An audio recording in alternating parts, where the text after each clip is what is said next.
Hello beautiful people, Sky here. Another fantastic week. This week we celebrated 4th of July here in the United States, and for most people it means fireworks and celebration. For our family it means only one thing, and it is the birthday of my cat Hannibal. And she got to have a huge birthday cake, and on top of that she got her catnip, and she was one happy cat. And as you all know, after vacation days, you kind of have hard time to go back to work. And to me, that was not the case at all, because I visited the most expensive, the most luxurious property in Passyunk Square, Philadelphia. So stay tuned all the way till the end, because I'll be sharing 3 things that I absolutely loved and 3 things that I absolutely hated about this property.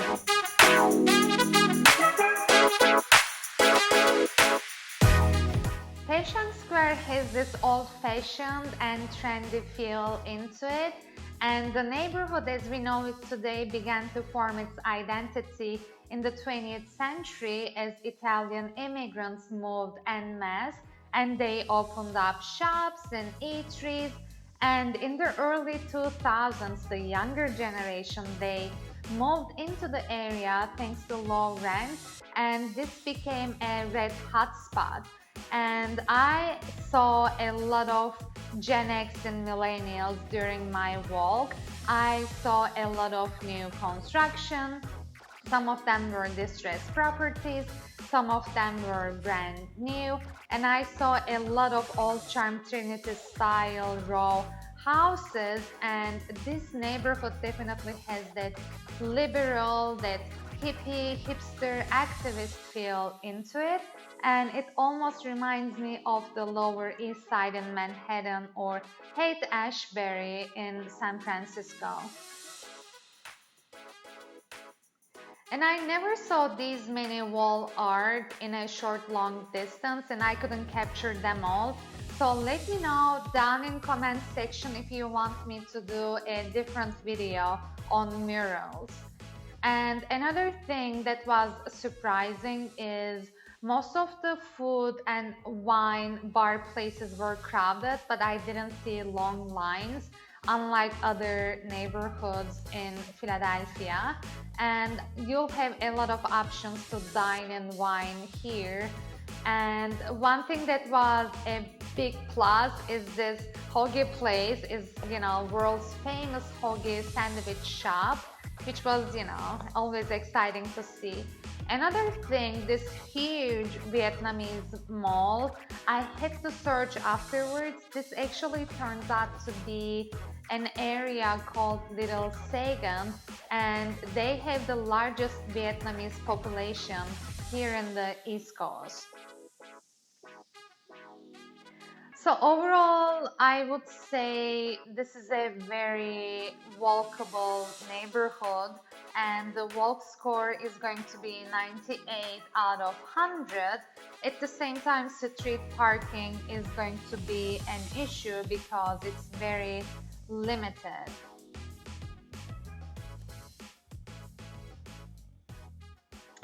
Overall, I would say Passyunk Square has a small town feel with high city prices.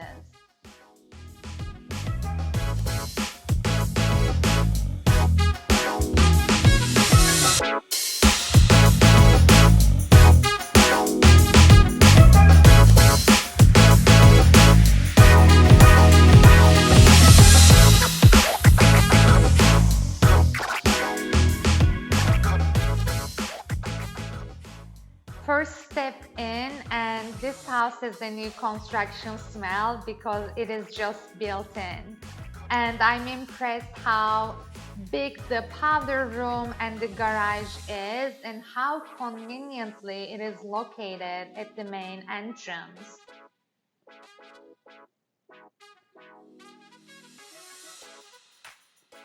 The furnishings are amazing, by the way. And as I continue to walk in, I'm even more amazed the size of this place. And check out the empty space on the left, and my jaw literally drops on the floor. The ceilings are 10 foot tall, and pay attention to the white oak herringbone flooring. It is very earthy and it feels like an oasis.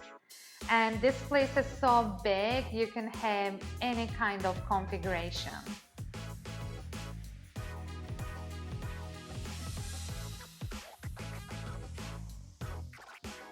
I love the positioning of the kitchen, but I'm not too impressed neither with the materials nor the appliances.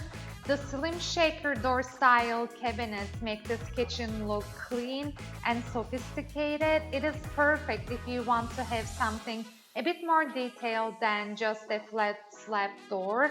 And the appliances we're seeing are Bosch 800 series, which is premium in Bosch.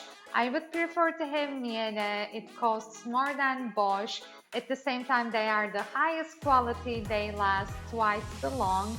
And the kitchen has super wide quartz-sized countertops.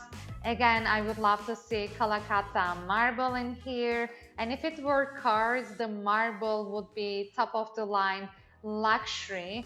And the island has waterfall either side, and it is 10 foot long, which was amazing.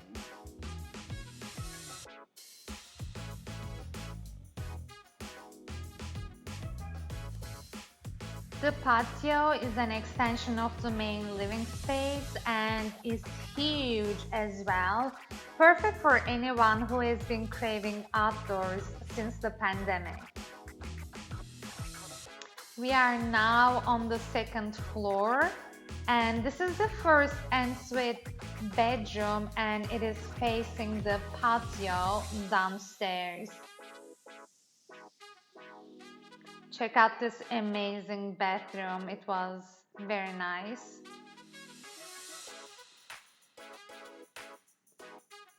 And in between two bedrooms, we have the first flex bedroom and the laundry room. And this is the second ensuite bedroom, which is facing Juniper Street. I love how versatile that these rooms can get.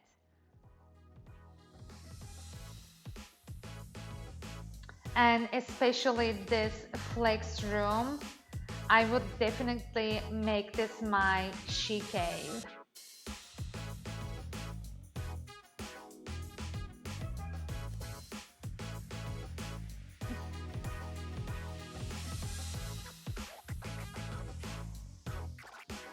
We are now on the third floor. This is the second flex room.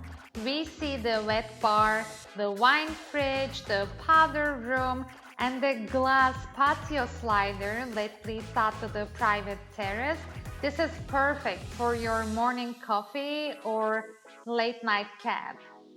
A door for privacy leads into the primary suite where you have two large walk-in closets on the right side. Hi there! If you're enjoying the video so far, I highly suggest you to subscribe to my channel because I do this every week. And this room is large enough for a California king-size bed. And you'll have built-in storage available under the Pella windows. And you have extra space for any kind of sitting arrangement.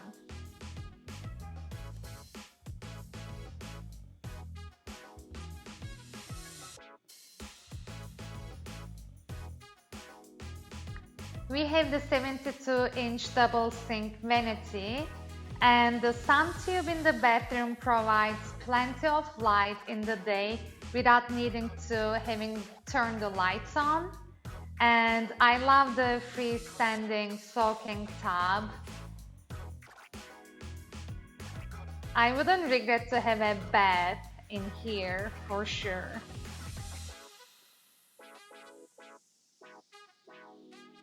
The stairs goes up to the rooftop. This is the third outdoor space. And this is a full rooftop deck with 360-degree views of the city.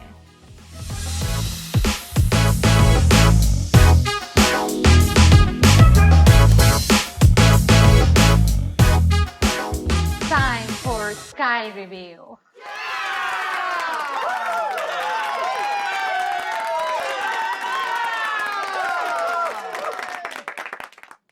The first thing that I love is how extra wide and spacious this home was. And I think more and more new constructions are being built by having this in mind. And this home features 3 bedrooms, and every corner that you turn, you face a bathroom. The bedrooms have ensuite bathrooms. The master bathroom was amazing, and you had 2 flex rooms that you can do whatever setup that you wish to have. And on top of that, you have 3 outdoor spaces, and you have a garage big enough to build a car lift. The second thing that I loved was the neighborhood feeling. I got the impression that everyone knew each other at some point.